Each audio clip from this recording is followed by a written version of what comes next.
My name is Eldon Hammelin, and for my portion of the Learning Circle You Got Issues presentation, I will be covering the future compromise and refinement portion of the assignment. Um, as was explained so eloquently by uh, the other members of my group, um, we discussed the rights in regards to transgender men participating in women's sports. Um, no matter which side of the issue people lie on, um, I believe that everyone feels that transgender individuals have the right to participate in competitive sports like everyone else. Um, where the controversy comes in is in regards to unfair advantages that the transgender men may have when competing against biological women. Um, some of the aspects that have come into light of recent in regards to not only multiple lawsuits in regards to people suing over keeping transgender men out of competitions both at high school and college. Um, but recently, the World Athletic um, Group announced that they will be actually instituted new policies when it comes to track and field events.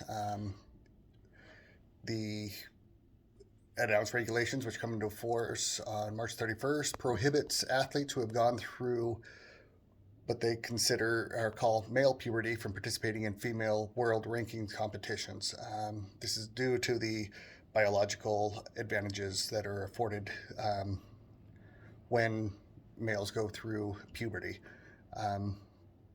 One of the current issues that we will be seeing coming out soon actually comes out of West Virginia.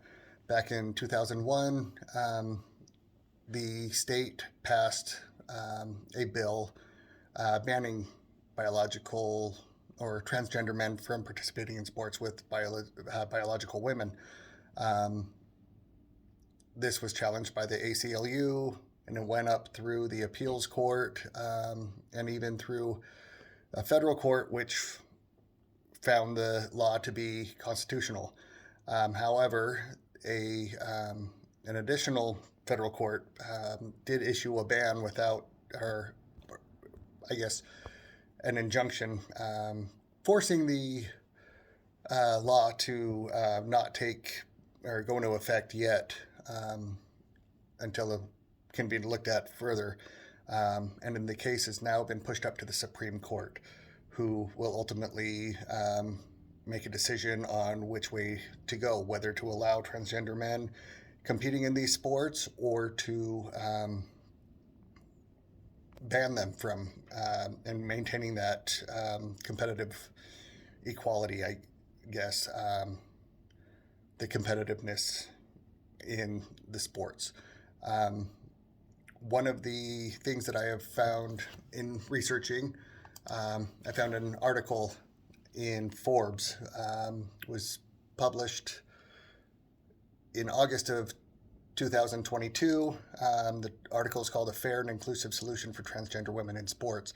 And the suggestion that's made in that article is actually, rather than having just strictly the women's sports, that they would actually be transgender individuals would be included under the women's sports umbrella, where they're still able to train and participate in practices and events. However, they would be scored different in a different category, and rather than having the overall ranking of, like with the women, but they would be placed into a trans category, and therefore there wouldn't be any separate or any records or anything like that that'll be taken over, but they will have their own category, but yet still be able to compete with the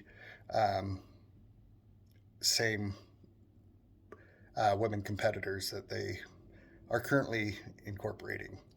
I'm not sure how this will end up going, but I do feel that, we will find out soon, both with the Supreme Court decision that is looming. I don't know when it is set to be ruled on, but it has already made its way to the Supreme Court, and it won't be too long before we see the final outcome.